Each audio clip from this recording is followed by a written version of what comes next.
Hey everybody, welcome back to Edgemont Elegance. I'm excited to share the progress that we have made in the past week. Yes, it's only been a week since it was last year, but you can see that the roof is now done.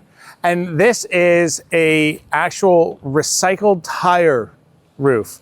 So I can't memorize all of the fun facts about this, but I did look it up prior to recording. These are Euroshield bow mount shakes, right? This roof here has diverted somewhere between as few as 400 to as many as 600 tires from the landfill. So this is recycled car tires and truck tires that are sitting on this roof.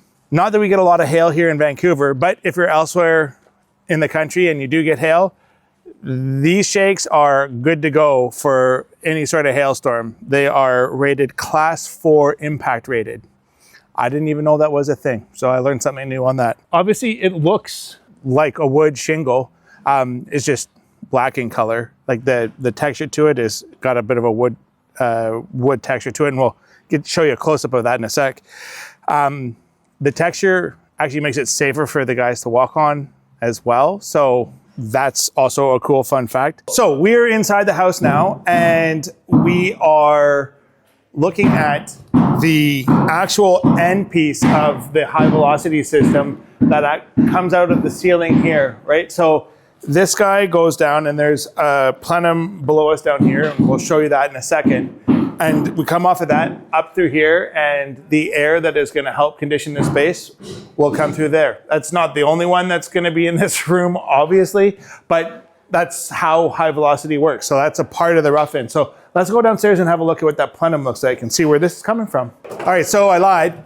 The plenum's not actually here yet, but this is what will connect to it. And this is where the air will run through to provide conditioning out of that conditioned air, whether it's cold or hot, out of that hole in the ceiling upstairs. So that's there. One of the things that we're gonna do next week is we're gonna walk through this home with the clients.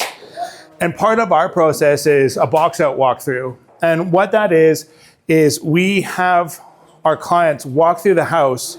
And what I try to do is encourage them to walk through the house as though they are gonna live in there. So when you walk into a room, reach around the corner or reach for wherever you think the light switch should be, right? And wherever somebody intuitively thinks a light switch should be, that's where it should go, right? So that's where we'll put it. And then we've got all the plugs on the walls here. So again, imagine where your furniture is gonna go, look at the drawing. So I'm gonna go out on a limb and guess that the bed's meant to go here. So bed, bedside table, plug for each. Life is good. Well, that's it. That's all we have. That's all I gotta show you this week. Stay tuned, like, subscribe for more updates and very, very interesting fun facts of things that happen behind the scenes. So you can learn how to build your own house one day, or be smart and hire us. Anyways, thank you so much for watching. Stay awesome.